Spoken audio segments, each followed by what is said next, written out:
Cek cek.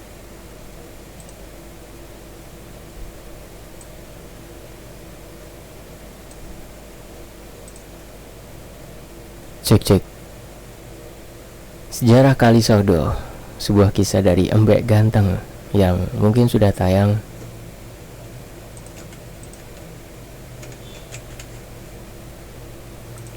Sejarah Kalisodo dari Embek Ganteng, Andi Yuda.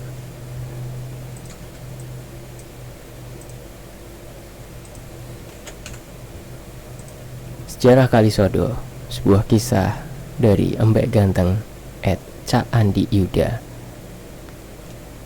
Ki Sukmo berdiri di pintu kayu, memandangi 5 orang asing yang bertamu di rumahnya. Dita yang berada agak di belakang membuat semacam kesan pertama tentang orang itu. Ki Sukmo adalah laki-laki sepuh, mungkin berusia 70-an dengan rambut kumis dan janggut yang memutih. Namun begitu ia masih bisa berdiri tegap dan berjalan cukup gesit. Ia mengenakan baju hitam longgar, membuat sosoknya terlihat kecil. Wajahnya tegas dan tajam, namun juga ada keramahan tersirat di sana. Monggo, Ki Sukmo mengajak semua masuk. Bagian dalam rumahnya berlantai tanah padat dengan beberapa perabotan kayu dan tembikar, sama seperti rumah lainnya. Namun ada beberapa peralatan lain, semacam perangkat sembahyang atau sesajen. Juga ada benda-benda tak umum lainnya di pojok ruangan. Mereka semua duduk melingkar di tengah, beralaskan tikar jerami. Pak Harjo duduk di antara Tim dan Ki Sukmo. Sugeng rawuh, ucap Ki Sukmo, suaranya serak dan berat.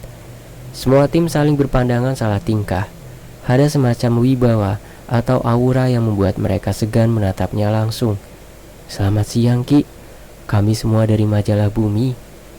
Tia mulai membuka pembicaraan. Terima kasih sudah meluangkan waktunya untuk menjadi narasumber kami, Ki. Ki Sukmo mengangguk singkat. Tia mulai mengajukan banyak pertanyaan standar mengenai kabar dan sebagainya.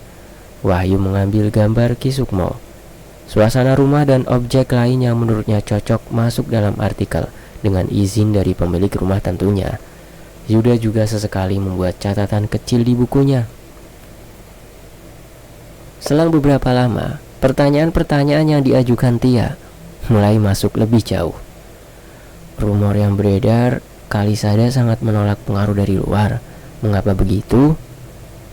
Kami ingin hidup apa adanya di sini, sebagaimana para pendahulu kami. Itu saja, ujar Ki Sukmo dengan suaranya yang serak. Tapi banyak sekali perubahan yang terjadi di luar sana.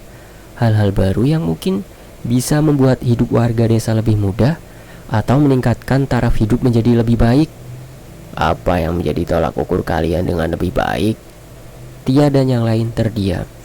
Mereka semua paham bahwa ini adalah retorika. Ki Sukmo terkekeh memandang wajah tim jurnalis di hadapannya. Ibu Bumi memberikan semua yang kami perlukan untuk hidup di sini. Tanah menumbuhkan makanan, Ranu Nirmolo menyediakan air dan ikan, hutan memberi kami kayu dan hewan buruan. Kami hidup sebagaimana kakek nenek kami dahulu, dan kami baik-baik saja. Tapi bertahan hidup dengan mengandalkan itu saja, bukankah itu terlalu beresiko, Ki? Seandainya terjadi sesuatu pada sumber daya tersebut. Ki Sukmo mengangguk paham. Karena itulah kami hanya mengambil sesuai yang kami butuh, bukan yang kami inginkan. Para tetua desa terdahulu mengajarkan kami untuk menjaga alam, dan maka sebaliknya alam juga akan menjaga kami.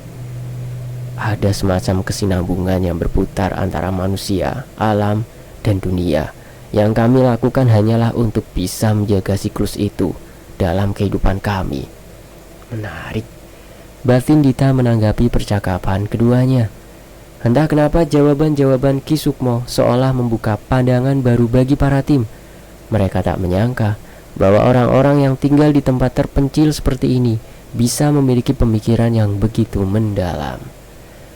Melihat para jurnalis terdiam lama, Ki Sukmo tersenyum. Ada lagi yang ingin kalian tanyakan? Kali ini Yuda yang berbicara. Bagaimana dengan benda-benda itu? Yuda menunjuk ke arah pojok ruangan, di mana terdapat beberapa tombak tua yang ditata dalam sebuah rak. Ada yang masih utuh, dan ada juga yang sedikit rusak. Di sebelahnya ada sebuah payung hias berumbai, dan di atas meja ada sebuah kotak kayu kecil.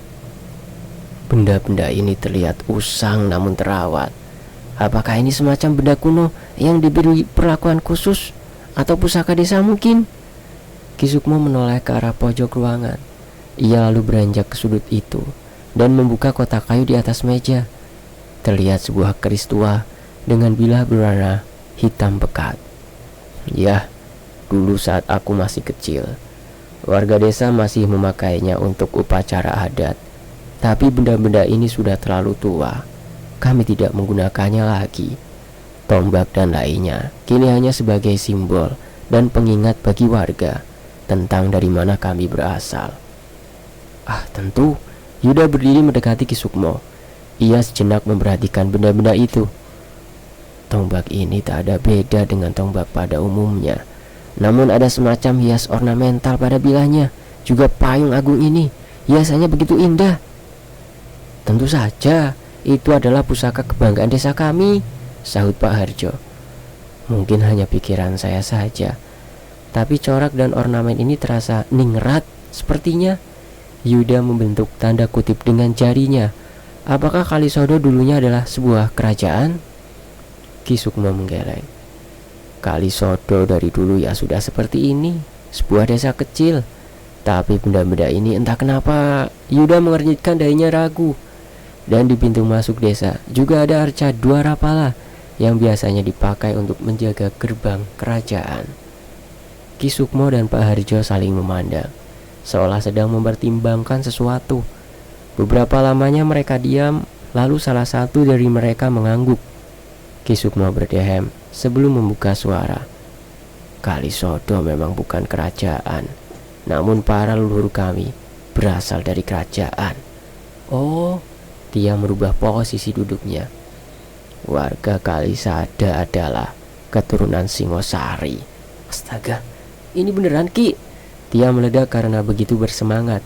Begitupun tim yang lain, sebab ini bisa jadi inti dari topik artikel mereka untuk edisi depan. Bahkan mungkin bisa membuat artikel mereka sukses besar. Ki Sukmo mendongak. Maaf salah ya. Ki Sukmo mendongak, menatap jauh ke arah luar jendela. Raja Kertanegara, sang raja terakhir, telah berhasil membawa Singosari pada puncak kejayaannya. Ia mampu membuat wilayah kerajaan begitu luas dan kuat. Bahkan ia berani menebas perwakilan Mongol yang meminta Singosari tunduk kepada mereka. Dan pada saat itu Mongol adalah kekaisaran ekspansional yang bahkan menguasai lintas benua, kan? Kumam Tia. Namun di balik kejayaan Singosari ada satu hal kecil yang membayangi. Jaya Katwang, tebak Yuda. Ki Sukmo mengangguk.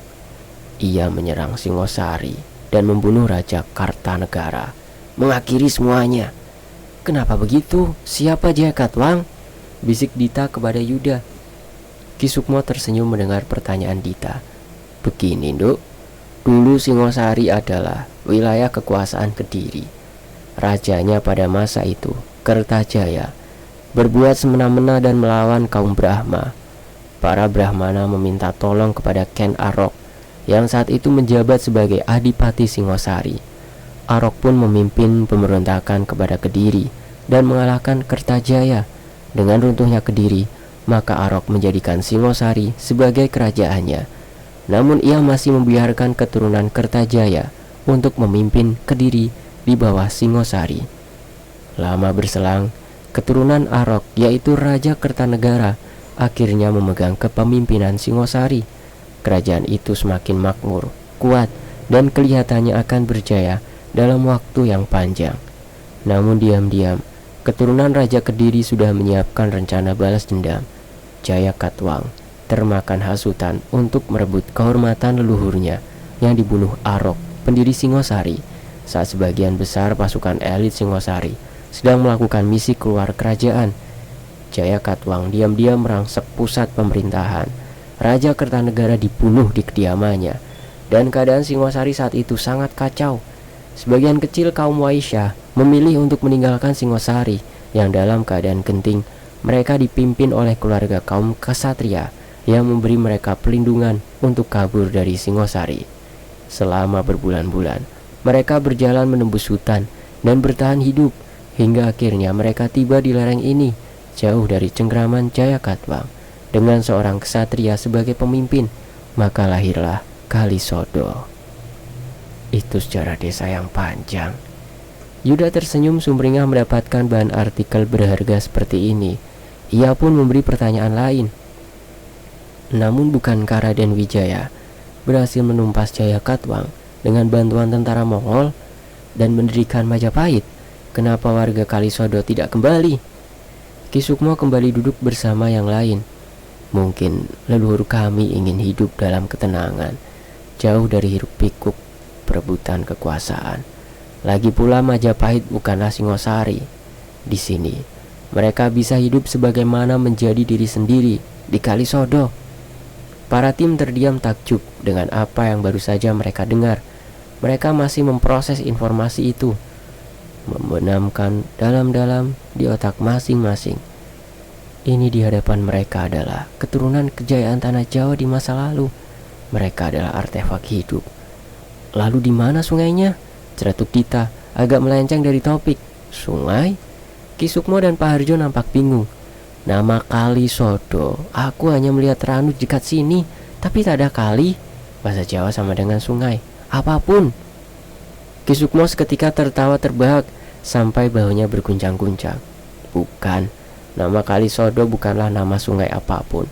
Kalisodo adalah falsafah hidup para leluhur kami. Kalisodo, lebih tepatnya kalimat syahadat.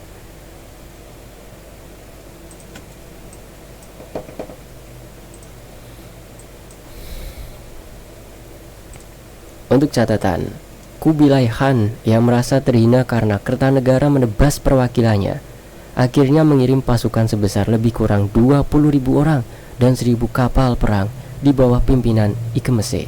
Mereka mendapat misi untuk menaklukkan Singosari. Namun saat mereka tiba di Jawa, Kertanegara telah terbunuh. Singosari telah runtuh. Mereka hanya mendapatkan Raden Wijaya sang menantu. Raden Wijaya berjanji akan tunduk kepada Mongol asal mereka membantunya menumpas Jayakatwang dan merebut kembali tahta kerajaan. Pihak Mongol pun setuju. Mereka membantu Raden Wijaya untuk menggempur Kediri dari semua arah. Kemenangan pun diraih Raden Wijaya dan pasukan Mongol. Sesudah itu, Raden Wijaya memimpin pasukannya sendiri untuk menyerang Mongol yang sedang berpesta di kota. Jatuh korban besar di pihak Mongol. Mereka pun kembali dengan kekalahan ke daratan Cina. Raden Wijaya lalu menggeser pusat pemerintahan ke Mojokerto dan mendirikan kerajaan Majapahit.